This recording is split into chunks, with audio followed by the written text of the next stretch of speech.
Y'all ready to go skunk ape hunting? And my name's Dave Shealy. I'm a skunk ape researcher. That's what I do. The skunk apes I've seen are approximately 6 feet to 7 feet tall, and I've seen 3 covered with hair. I find tracks on a fairly regular basis.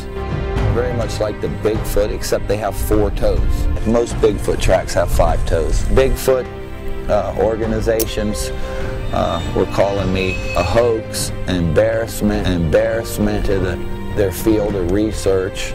David Shealy, he's come across it a couple times, I think. Anthropologists refuse to even comment on anything. Let's go down and talk with old Dave Shealy. But the evidence that I've brought forth so far has really turned people around. David Shealy, he'll tell you all about skunk ape. I've made a lot of non-believers believers. You get back out and like I said, I've seen it. There's stuff that you've never seen. He had convinced this gentleman over here that there was a real thing as a skunk ape. I was coming out to my tree stand, and that's when I noticed something walking from this hammock over here, walking down that tree line. And it took it quite a while. It was about 7-8 minutes. Kind of went in behind the trees there, and then it came out over there and started across this field. And when it got about where that palm tree is right there, that's when it started running. And it was about 1.5 feet of water there, and the thing was running as fast as a deer. That would be an impossibility for somebody with a suit or something like that to do that. And not only that, there's nobody out here. Nobody would do that. I carry a gun sometimes. Not that I would shoot a skunk ape, but if somebody was out here trying to jerk my chain, I just might shoot them. This is important to remember about skunk apes, is a skunk ape, in my opinion, relies totally on instinct. They have instinctual behavior. If it's hot, they don't touch it.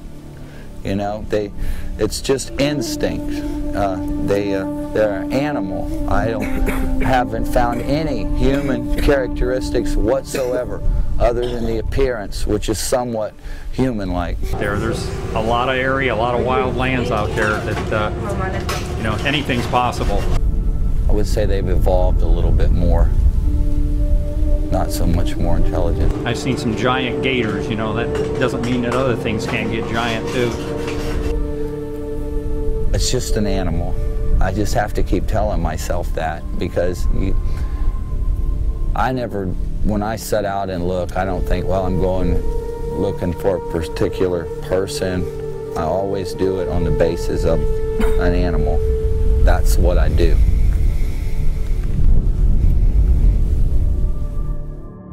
Big areas have been fenced off from the public, huge areas. They give all kinds of reasons for it. You're not supposed to climb over a 12-foot fence to get into a restricted area. Why is there barbed wire on top of the fencing that's designed to keep people out? That's what the fences are for. That's a bunch of government hype for security, to keep people out or something in. See what I'm saying? Because what they're doing now is just ridiculous. I've seen it. I'm 66 years old. I was born here, and I've hunted and fished in the Everglades all my life. And I can tell you what the government's doing to the Everglades is criminal.